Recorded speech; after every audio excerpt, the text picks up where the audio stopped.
Good afternoon, everyone. My name is Sabrina Kofer, and on behalf of Choice and ACRL, I'd like to welcome you to today's program, Audiobooks, Revolutionizing Learning for Modern Students, which is sponsored by OverDrive Academic.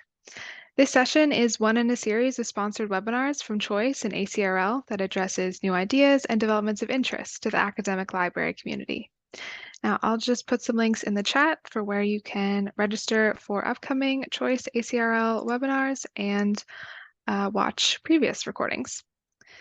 So before we get started, I'd like to point out just a few features of the webinar software.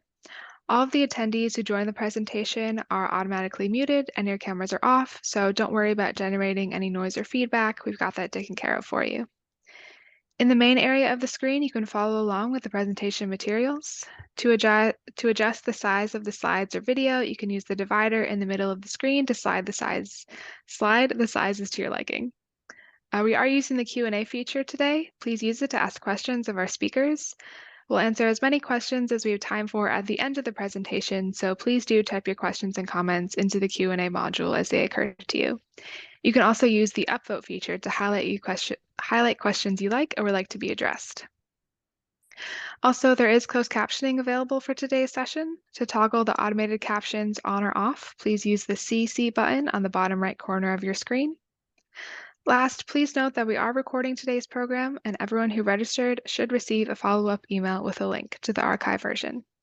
And with that, we are ready to get started, so I will hand it over to Tracy. Thank you, Sabrina. Thank you, everyone, for joining us this afternoon. I am so excited to be talking about my favorite digital format audiobooks. We have invited a great panel of librarians, publishers, and academics to engage in a thought-provoking discussion on the transformative power of audiobooks in colleges and universities.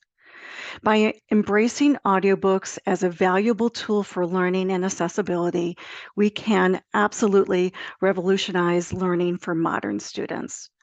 So let's meet the panel. First, I'll introduce myself, Tracy Egan. I am an account manager with OverDrive Academic.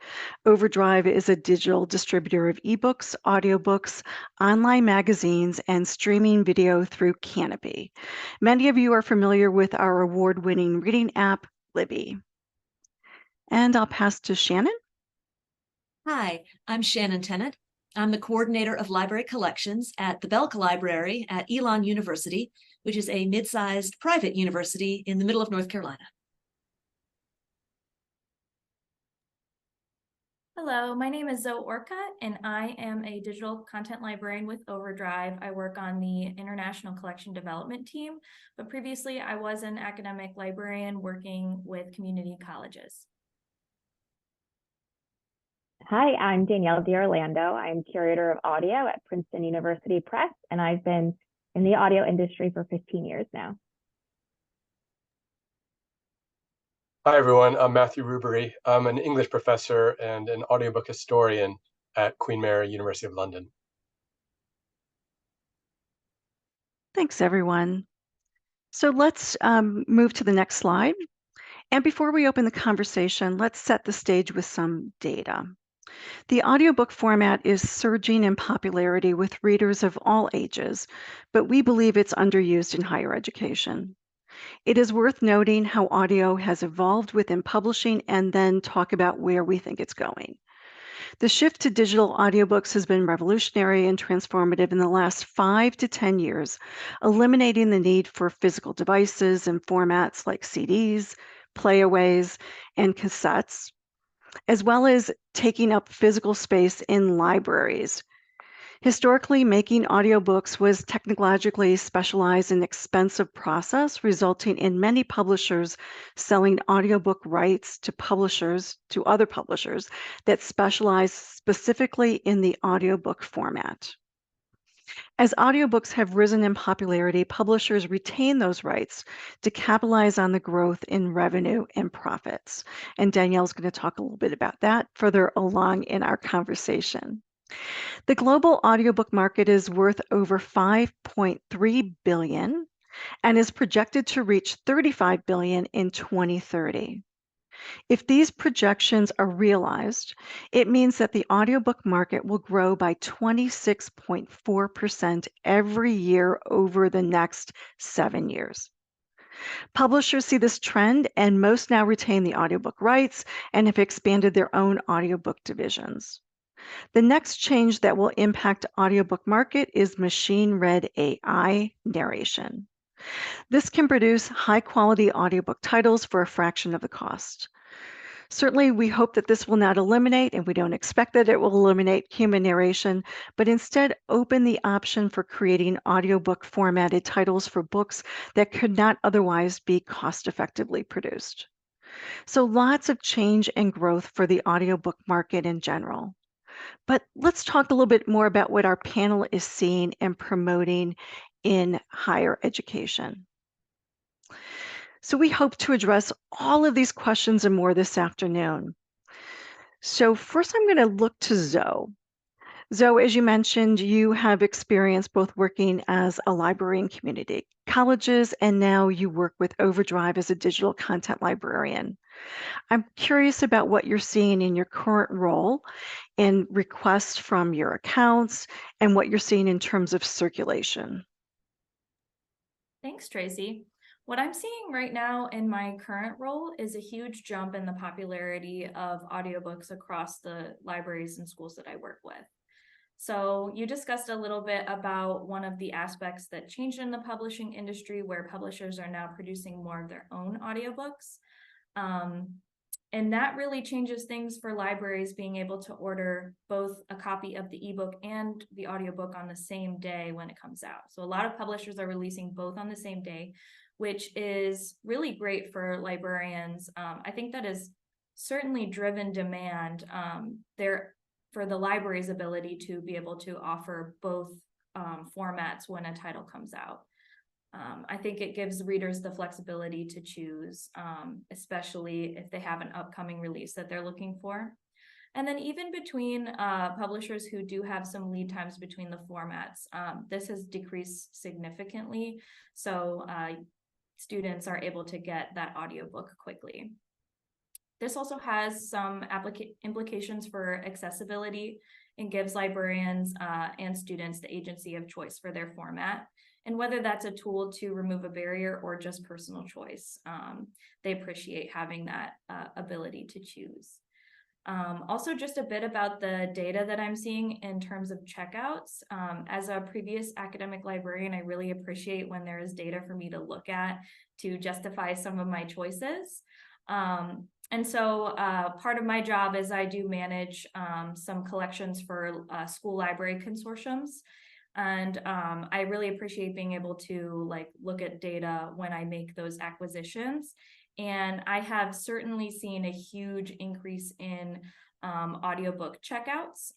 So that's given me some good justification to grow those collections. And just simply, students are checking out audiobooks at higher rates than they've done before. And more students are using audiobooks. So I've certainly responded to that. Thanks. So I'm seeing the same data. When I'm meeting with accounts, when I look at the comparison between ebook checkouts and audiobook checkouts, the audiobooks are circulating at a really high level. Let's expand a little bit about what Zoe said about publishers producing their own audiobooks. And we have Danielle here. So Danielle, how is Princeton University Press approaching audiobook production with both new content and backlist titles? Thanks for this question, Tracy. And I love hearing that you are seeing the same trend with students requesting more audio. It's great to hear. I'm happy to talk about our process. At Princeton, we have our own in-house audio imprint, the first university press to do so. And we also license audio rights through a partnership with RB Media, one of the largest independent audiobook publishers and parent company to Recorded Books, Tantor, Colorama, Highbridge. In-house, we publish about 25 audiobooks a year and license about 40 to RB Media. This is our 5th year publishing independently, and we have about 150 audiobooks to date.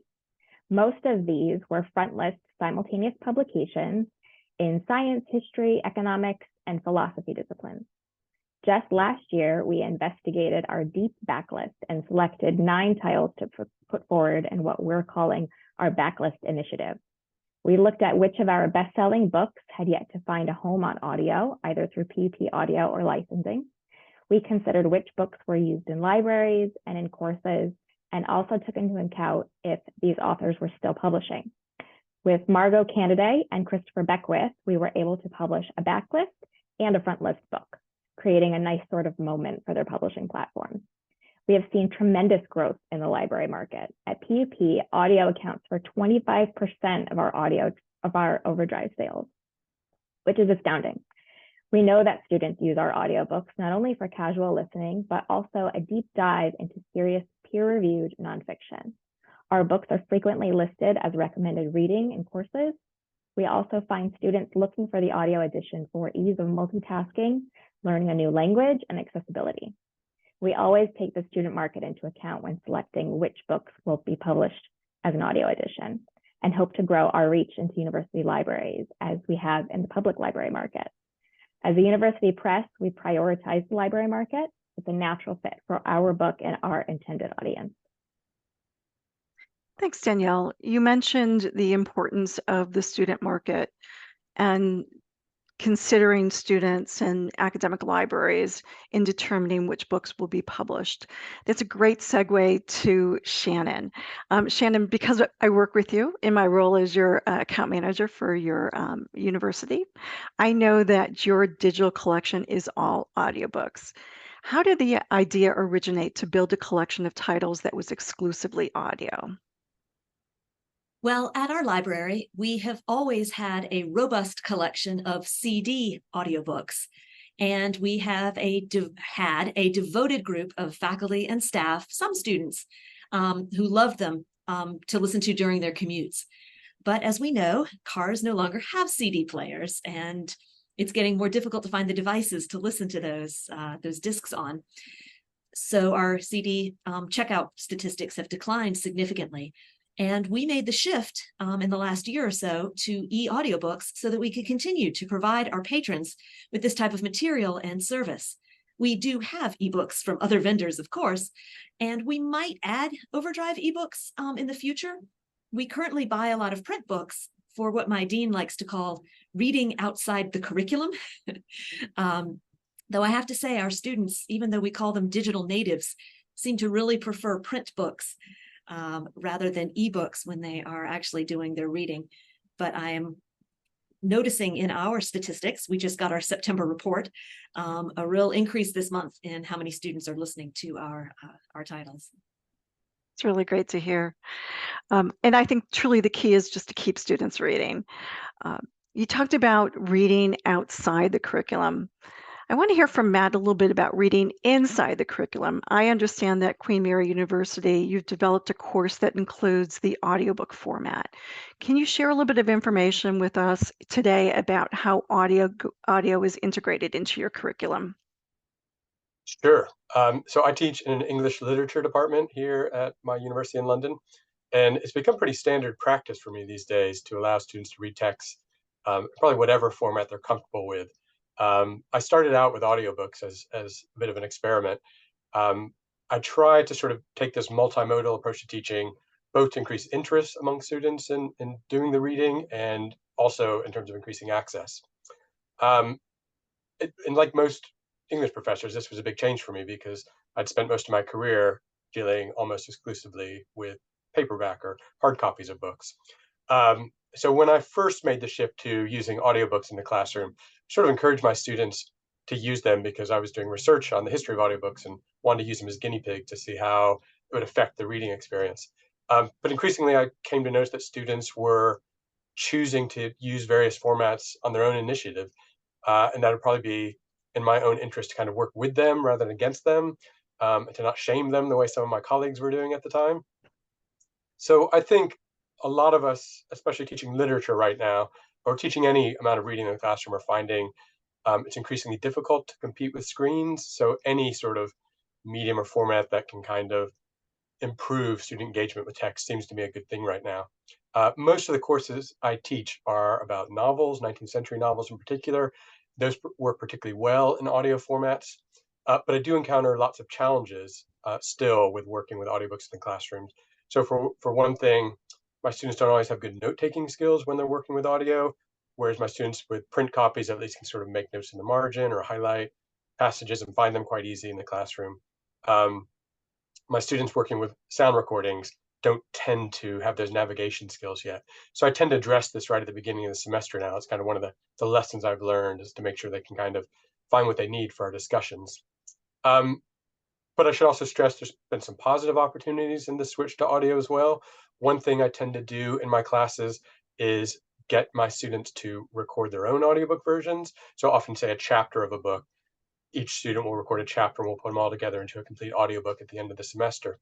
And what this does is get them to think about the narrative in a different way.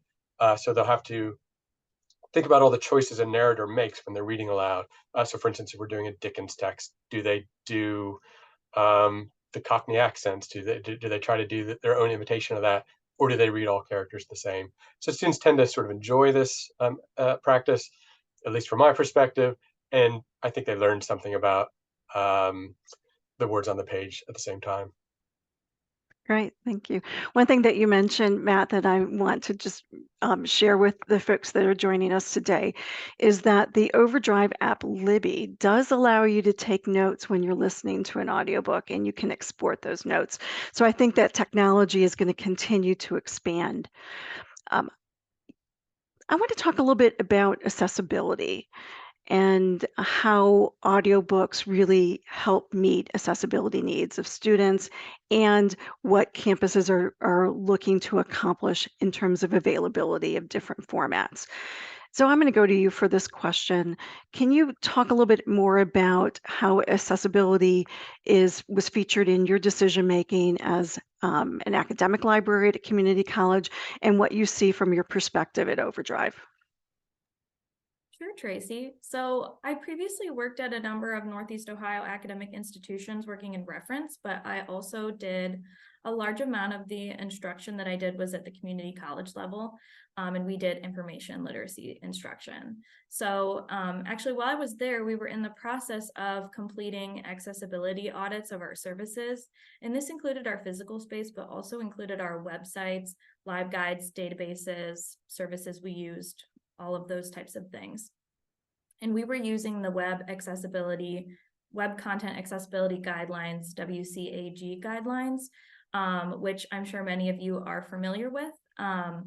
We also started implementing some universal design for learning standards into our instructions. So we were taking a really hard look at how we could improve the library experiences, from the materials we offered all the way to our websites and services we used.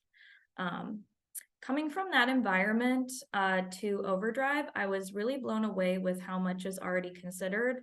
OverDrive products are compliant with WCAG guidelines, which is not the case for all products out there on the market.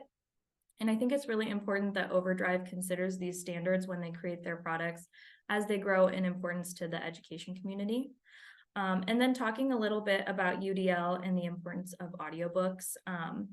One of the big analogies that people use for UDL is the automatic door analogy. And you may have heard this before, but automatic doors can serve a purpose to benefit individuals who may have mobility impairments, but we can all agree that they benefit pretty much everyone. Some examples would be people carrying things, parents with kids, etc. We all benefit. I think audiobooks can work in a really similar way. They serve an accessibility accommodation, but they are way beyond the accommodations they serve. They increase accessibility to the access of the information they present, which is why they're mentioned in UDL, and it's why they satisfy a couple of the UDL checkpoints. So really important audiobooks as a tool for increasing accessibility.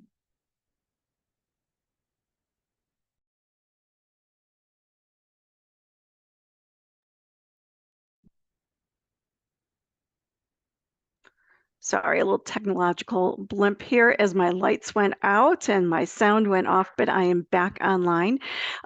So Shannon, Zoe talked a lot about accessibility. Can you expand on that and its role at Elon and how you approach audiobooks in terms of accessibility features? Sure. So I would say that at Elon, and I think at a lot of universities, we are seeing more students with recognized print disabilities, print challenges, and audiobooks are certainly great for those students. One of the texts that we made sure to get was our campus common reading, which is read by all of our first-year students. And our circulations of that were in the audiobook format were extremely high. But I think what we're also seeing is not just due to the pandemic remote learning, but I think maybe accelerated by it, is students who may not have any formal diagnosis, but just really don't know how to sit down and focus on reading a block of text for 30 minutes or an hour or longer. And students are intimidated by that. And so human nature, they avoid it. And I think with audio texts, students feel so much more comfortable. They can do their assigned reading as they're walking across campus, as they're working out at the gym, whenever. It also helps them multitask and save time. And it makes the idea of digesting a big chunk of text much less intimidating, and they get their work done. Yeah, I can really relate to that about multitasking. That's one of the reasons why I am a huge audiobook consumer. I personally listen while I cook, while I walk, while I shop, while I drive. It's a terrific aspect of audiobook listening. I have a statistic to add about podcasts, and I think it really supports the surge in audiobook listening and the growth overall. And that is there are 464.7 million podcast listeners globally as of 2023. So people are listening to content more generally. Shannon, you talked a lot about students and their experience with audiobook. Can you talk a little bit about commuters? Because I'm sure you have a lot of staff and faculty that are commuting to campus. Has that impacted your decision to expand audiobook collection? Oh, definitely. Like I said earlier, we had this CD collection that was very heavily used. My university is committed to an in-person campus experience. So everyone is coming to campus for work. We don't have many classes that are being taught remotely. And so we have a lot of faculty and staff who live 20, 30, 45 minutes away from campus. And of course, audiobooks help pass that time much more pleasantly, but also productively. And it's not just faculty. We have students who are from up and down the East Coast and beyond. And we see an uptick in usage right before breaks. Our fall break starts this evening. And I'm sure that when I look back at our statistics, there will be a little bump for that. And I will say I make an effort to curate a really diverse collection, not just in terms of the genres that we make accessible, but also including works from authors of different backgrounds and experiences to reflect our diverse faculty and staff and students, and also to highlight certain events that the university is promoting, like Hispanic Heritage Month, Pride Month, and so on. So you talked about diversity, and I also think that there's tremendous value with audiobooks for language diversity. I'm always talking to my accounts about expanding their audiobook collection for ESL and language learning. Zoe, are you seeing the same in terms of your interaction with the libraries that you work with? Yeah, I'm really seeing exactly what you're saying, Tracy. A large expansion in ESL or ESOL, using audiobooks as a form to support those programs. Like I said, audiobooks can be a big arm of support for those students who are in those programs. We know that audiobooks can help with things like pronunciation and sentence modeling.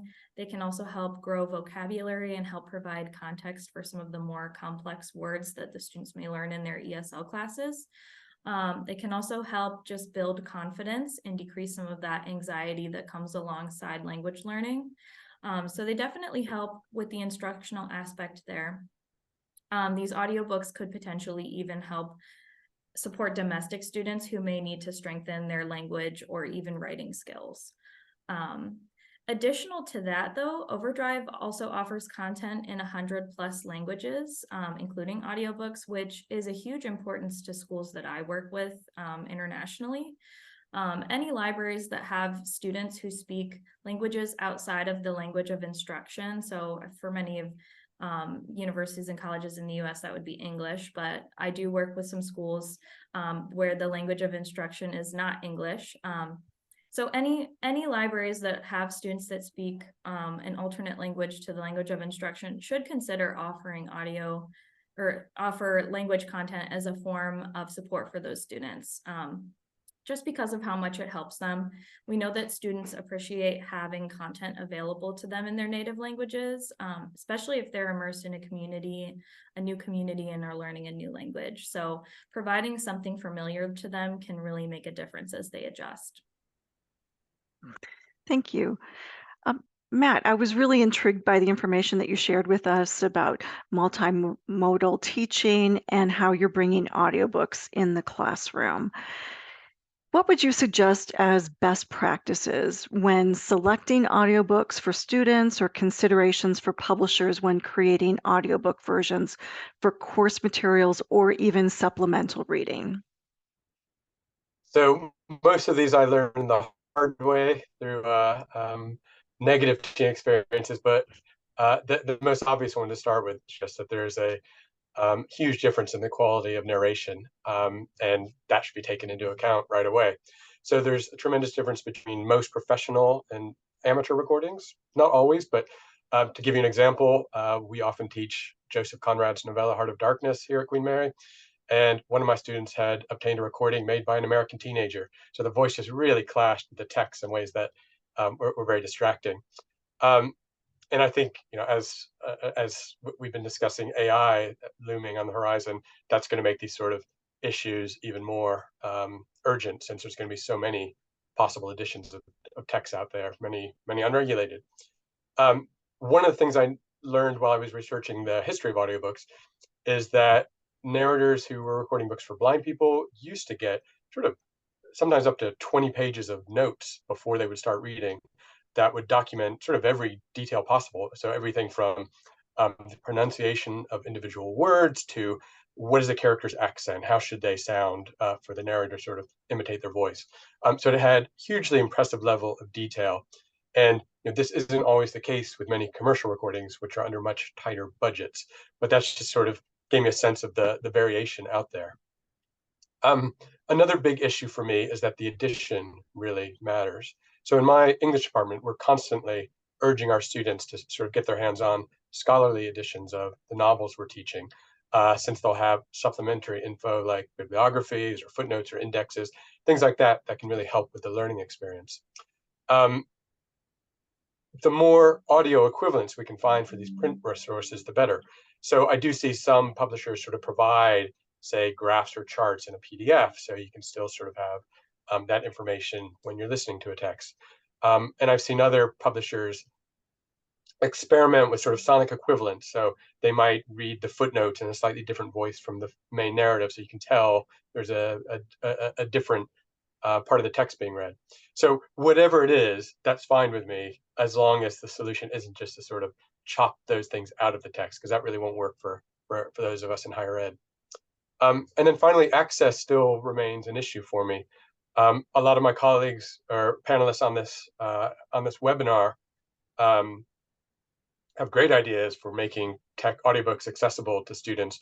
I found, though, that it's been a real challenge to sort of work with students in advance to figure out how they're going to get access to these books. Is it going to be through a library, a commercial platform, an individual publisher? So I think educators, certainly in the UK, which sounds like it's a little bit behind North America in some regards, educators need to work out these economic and technological factors in advance and steer students towards appropriate recordings, so they don't show up with sort of the cheapest, lowest quality recording available. It's really helpful. And I'm glad that you talked about access as well as accessibility. I think both are equally important. And so much so, I think it's worth going back and talking even a little bit more about accessibility. And Shannon, I'm looking to you. You know, Matt gave his perspective from UK, from the US. Is there anything else that you want to add in terms of supporting accessibility and access for audiobooks in the classroom and also providing audiobooks through the library? Sure. As I mentioned earlier, we have a significant number of students at my university registered with our Disability Resources Office for a variety of reasons. And I think in the United States, particularly in K through 12 education, there has been a growing recognition of these conditions, and students who have had accommodations in high school are coming to our universities and are going to be seeking the same kinds of supports. And I think now more faculty are aware of this. And certainly the ones that I have worked with have been delighted to offer audiobook alternatives to the reading. I should say that our library does not work with texts such as Introduction to Statistics 7th edition. To get an audiobook version of that, that's going to be handled through the Disability Resources Office and their contacts and their vendors. We're more looking at the text that would be used in literature classes, say.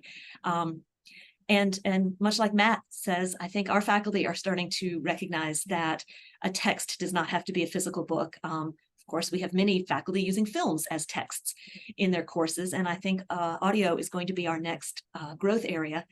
I talked with one of our literature professors last week, and she asked me to make sure we had access to a poetry book that she's going to be teaching in the second half of this semester, because she wants her students to hear the language, since poetry is meant to be spoken.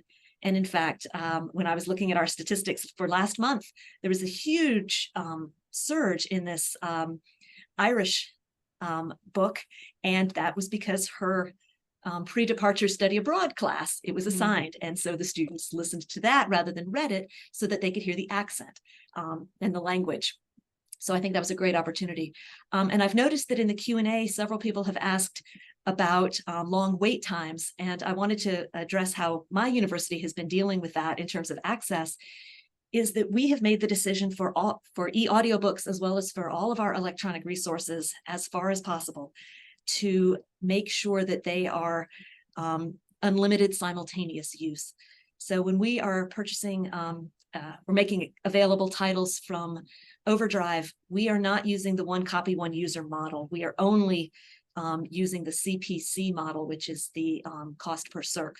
So that way, the entire class of 20 or 30 students can listen to the same audiobook the night before the assignment is due. And so that's one way we've tried to get around that. Now, pros and cons, because not every title is available on that model.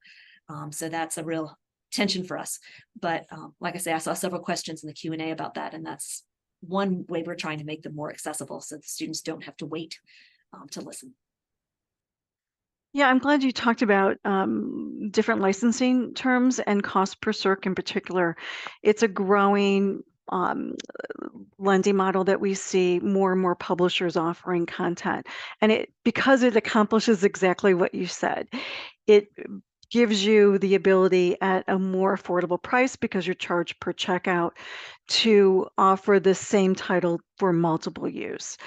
So I'm hopeful that we'll see more and more lending terms like CPC, maybe some things that we don't even know right now will happen, but we're always working with publishers, and perhaps Danielle can talk a little bit about, when we get to the Q&A, what she's seeing from her publisher perspective as well in terms of availability and multiple use. I'm wondering, Matt, if you wanted to add anything in terms of access and accessibility, just adding on to what Shannon said in terms of ability to provide resources on campus. Yeah, I mean, let me start by saying I completely agree with what Shannon said about the shift in attitudes towards audiobooks, the decreasing stigma towards using them, and the potential benefits to be had from the audio format. So for most of the audiobooks history, publishers were simply trying to replicate the printed book in an audio format in order to make sure that audiobooks were sort of taken seriously and treated as equivalent to reading. But I think over the last decade, we've seen a lot more willingness on the part of audio publishers to experiment with ways to try to enhance the reading experience, try to use audio formats to do things that the printed book can't do. So this works especially well with genres like poetry. As Shannon mentioned, anything with an Irish dialect would be great to hear. It works well with drama, it works well with memoirs, again, where personal voice matters. I think a lot more work needs to be done, though, to make sure these audiobooks are available to the students who want them. So, for instance, academic monographs are still quite slim pickings in my experience. So, a shout out to presses like Princeton, who are doing a lot to change that, but that doesn't seem to be the norm at all yet. And often I can get primary text for my students, but not. It's a lot tougher when I try to go beyond that to more specialized texts. And in my personal experience, I've noted huge disparities among universities in terms of resources, support for disability and neurodiversity. So I'm thinking of dyslexia in particular, and also in terms of attitudes of faculty and librarians toward the use of new media. It sounds like our panelists, work with a lot of colleagues who are open-minded about this, but I still do get some of those audiobook shamers in my English department. I've also just noticed, some libraries seem to have incredibly rich electronic resources available to students where you can get most of the library in audio format streamed through your phone. But I still have contact with others where the audio resources seem to be a shelf with vinyl records and compact discs and tape cassettes that no one has devices to play them on. I still sort of see that out there. So I agree that there's a growing open-mindedness towards alternative ways of engaging with books, but that won't necessarily be reflected at the institutional level without sort of collective effort on the part of faculty and staff. So this is where I see sort of opportunities for teaching faculty to work with librarians to sort of build up these resources. Thanks. We've had such a great conversation so far. We've talked about audiobook accessibility, multitasking, access, multimodal teaching methods. I would like to hear from Danielle, and let's talk a little bit from a publisher's perspective to kind of round all of this out. In particular, what do you see on the horizon in the future in terms of production? Any kind of predictions that you can make or trends that you want to sort of reinforce in your comments? Yeah, I think first and foremost, we'll continue to see and learn more about AI and its implications for our industry. I really think this is a technology that's here to stay, and publishers need to figure out how to work with it instead of against it. I also think human narration is here to stay. Sarcasm, humor, compassion are just a few things unique to the human voice, not to mention the value a narrator's own following and promotion brings to an audio edition. I do, however, see a real use for AI narration when it comes to monographs, specialized works, and accessibility requests that are not commercially profitable to produce with a human narrator. I also see the use for AI in production, script, file preparation. Companies like Positron are working with that right now.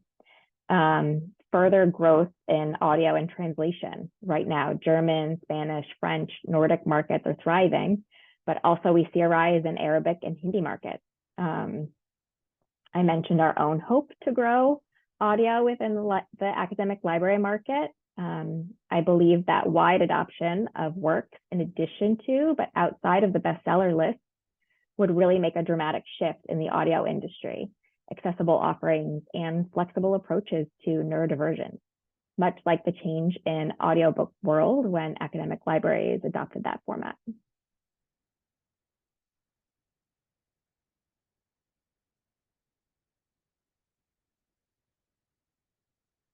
Here we go. So thanks, Danielle. Thank you so much for sharing that information with us. So let's conclude our formal conversation with the audiobook historian, Matt. Is there any last comments or anything that you'd like to leave us with before we go to Q&A? Sure. Just in terms of the future courses I plan for audiobooks, here's how I kind of see myself using them in the future. One thing is I'll keep sort of getting students to reflect on the way our reading practices change over time, so they have a bit of a historical perspective instead of that sort of ahistorical technology oriented perspective that they're very comfortable with already. So I often use Dickens and his reading aloud of his novels and sort of massive auditoriums of hundreds of people. I get them to think about how that might influence the way his novels were interpreted at the time. And then I compare that with audiobook, modern audiobook technology, and get them to think about the continuities and discontinuities between those two practices. One of my favorite teaching techniques is to sort of play the recording of a single passage, but sort of performed by multiple voices. So let's say a male narrator reading it, a woman reading it, possibly speakers with different class accents or different races, different nationalities, whatever, just to sort of get students to think about how those voices interpret the content they're hearing. And it usually sort of opens up really good discussions. And I'm sure with all the AI options before us, they'll be able to choose whatever narrator they want, a dead celebrity or something like that. I also will be using, getting my students to think about how new media is kind of blurring the lines between audiobooks and other media. So podcasting comes to mind. One of my best reading experience the last couple of years was when a novelist read his novel sort of serially during COVID as a podcast, and he would sort of do a bit of a monologue before each installment that really made me think about the chapters he was reading in a different way than I would have otherwise if I didn't have his kind of framing narrative. So we sort of talk about that. Since podcasts, you can sort of have the audiobook, but sort of tack on things like author interviews and things like that that are fun to discuss. And finally, just my goal as an audiobook evangelist in higher education is just to make audiobooks a standard component of university reading lists instead of a novelty, as they still sometimes are. Thank you. So thank you everyone for listening to our question and answer amongst ourselves. But now we're going to look at your Q&A, and thank you to everyone who's added questions to the queue. And as we're doing that, we're going to have on our screen, you'll see our names and contact information, and absolutely reach out to any of us with any additional questions. Our goal is to respond to as many questions that we can in the last minutes that we have here. So we did talk about CPC, and there's another question about CPC, and comment is that we wish that we can find all licensing options with one search in OverDrive. So this is absolutely an OverDrive question as it relates to our administrative site marketplace.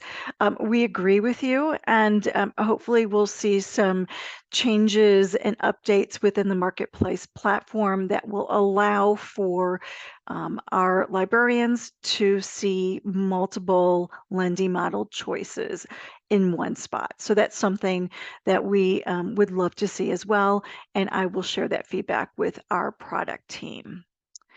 And I'm looking for questions with an upvote. Here's one here. Do you use e-audio titles in other database collections outside of OverDrive? For instance, I know Wiley's online learning database has e-audio. I think let's pass that to Shannon. Sure. So in the spirit of full disclosure, this is brand new for us. We have been using e-audiobooks for about a year, and our original purpose for this was to replace what was mostly a recreational collection of CD audiobooks. So no, we have not yet explored platforms other than OverDrive, or to be using more academically based texts. I will say that we are part of a statewide consortium that has access to another product called Hoopla, and those books are also available for us. But no, so far we have not yet dipped our toe further into, more than a toe into the e-audiobook market. But no, that's certainly something that I would be interested in looking at, especially based on our statistics. Thanks, Shannon. I see a question here with 2 upvotes, and Zoe, I think this is a good question for you. It's asking, how is usage measured for audio? Is it runtime per chapter?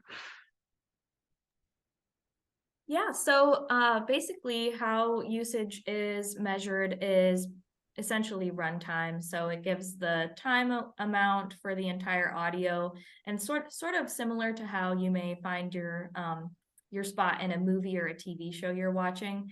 Our app Libby, it tracks where you're at in terms of the total time that it would take for you to listen to that audiobook. And so that's how we track that. And then when you enter our app, if you've ever used the Libby app before, when you leave the app, it tracks where you were previously in the audiobook when you return. So that's kind of nice, so that you don't have to like move yourself all the way up to 2 hours into the audiobook or 4 hours out of like, that would be very difficult to find. So it is nice that it sort of tracks that for you. I would say that's an improvement over the CDs, especially when it was like 16 CD sets. You were like, which disc was I on? Thank you. I'm sorry, I'm reading as I'm listening at the same time here. We did talk a little bit about pricing and cost per circ, but there's 6 upvotes for talking about that area in particular. So I think that we should circle back to it. Let me read the question as it's written. How are you pricing your audiobooks, and are you offering discounted ebook and audiobook bundles? Talking about budgets or flat budgets, which we are all hearing about at OverDrive from our libraries. With a cut in rising prices, adding audiobooks could be a challenge if we have to pay full price. So it depends on the vendor. I can speak specifically to what we offer at OverDrive, and that is we are presenting audiobooks in particular in the licensing or lending models that are provided by publishers. So we're basically offering to our accounts the lending terms and pricing determined by publisher. There is flexibility within that. So you'll see publishers offer particular titles or their catalog in sometimes multiple different lending models. So that's something that we could absolutely help you with. We do also have publishers that package audiobooks. So you would buy a simultaneous use package for 1 year, for example, whereby you select the titles. So there's a lot of different choices. The key is to work with your account manager or your digital content librarian like Zoe to figure out what's the best options for you. And of course, there's always promotions and sales. So purchasing during sales is always a good idea for formats like audiobooks, which do tend to be more expensive. So thank you for all of you who upvoted that question. A question about data listening speeds. Part of the reason why I prefer audio is because I can bump it to a squirrel speed. Do we have any data on that? I'm not aware of any data. Does anyone have any data in terms of how quickly people tend to listen to audiobooks, or anything from their own experience that they'd like to share? I can jump in, Tracy. Mhm. I also listen to audio at a rapid speed. Don't tell our producer who diligently works with the speed and the narrator to record it just perfectly. But I listen to a lot of audio, so I go through it quickly. I have been approached by some listeners who are hard of hearing and really prefer male narrators, and those who speak at a lower frequency.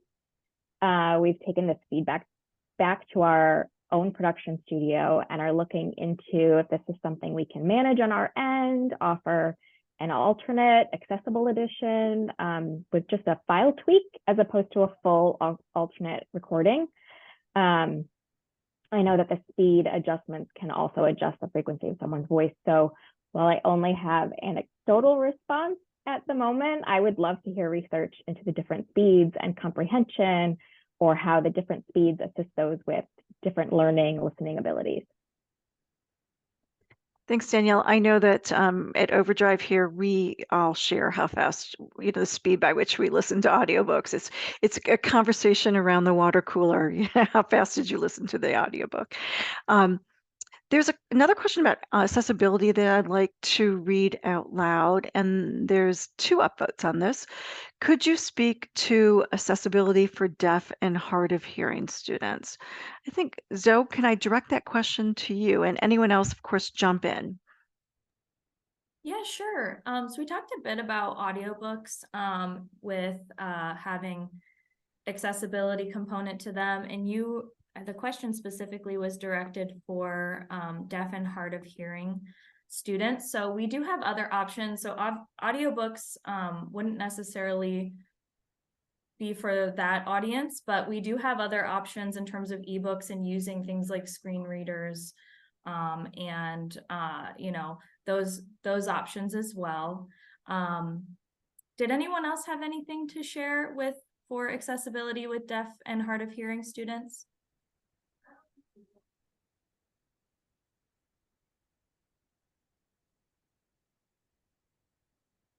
All right, so I think that covers that one, Tracy. Thank you. And I know with OverDrive in particular, we do have information that we post publicly about accessibility options. So if anyone wants to reach out to me, I can direct you to that very specific information that you can read and reference.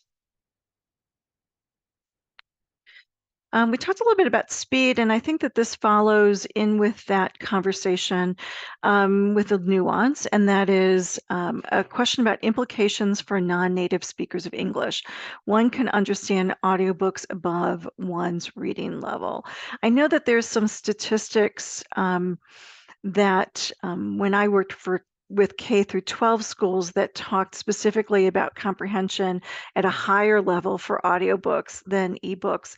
I'm not sure if there's any specific statistics that anyone's aware here on the panel for non-native speakers of English. I'll open it up to see if anyone has any comments they want to add. I don't have any statistics, Tracy, but I did want to mention that our digital content librarians are aware of, being able to identify some audiobooks that may be a little bit easier for language learning. So kind of like a first steps, if you're a new English speaker, sort of things that would fall into that format for you. So we do have resources available for that, but then also we do have some other formats that are available.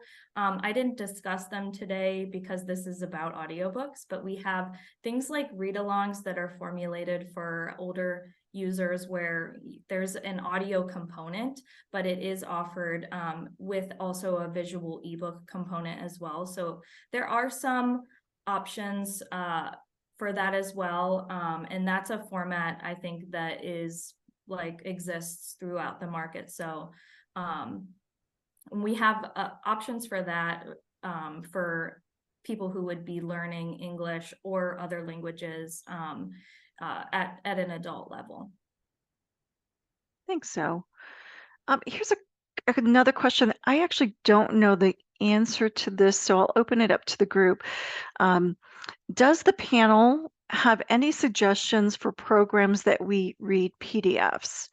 Not all databases have a feature for reading articles. And I think that Matt, maybe you talked a little bit about this, or Danielle, for monographs, reading using AI for those kinds of formats or needs. Does anyone have any knowledge of databases that support that? I can't answer the specific question, although I should say we've made a real effort at my university to convert all the PDFs that my colleagues post in our virtual learning environment, with the text we want students to read. We now have sort of done an audit to make sure all of those texts have been converted into accessible formats, since some of the PDFs were completely inaccessible to our blind students, for instance. So that's one way we address that, is just to convert the document in the first place so that they will be accessible or available to different screen readers. Thanks, Matt. I see I have 5 votes on this one question, so we'll address this. Is there a way to see an audiobook catalog from OverDrive before purchasing to see if some of our required reading is available? The answer is absolutely yes. So please reach out to me directly. Our administrative site for collection development is called Marketplace, and we are happy to give you demo access to Marketplace. We're also happy to do any kind of research for you. So if you have title lists that you can send to us, we're happy to do that. I'm sure Zoe does that often for folks that are considering OverDrive. So we're happy to provide that service for you, both in terms of human support and also demo support.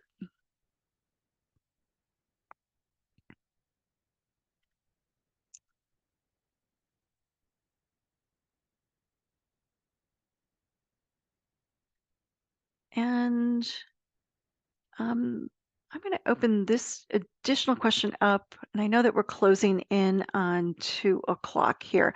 So this may be the last question for the day, and I apologize that we were not able to get to every question. Does your course management, Blackboard, Canvas, etc., include their accessibility to turn documents into audio files? I'm not familiar. I'm familiar with OverDrive products, but I'm not familiar with Blackboard, or Canvas. Does anyone on the panel have any additional information that they can provide for those services?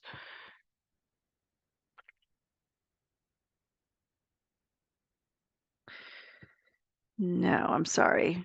My suggestion is I'm sure you can go to those websites and ask, questions and get a response.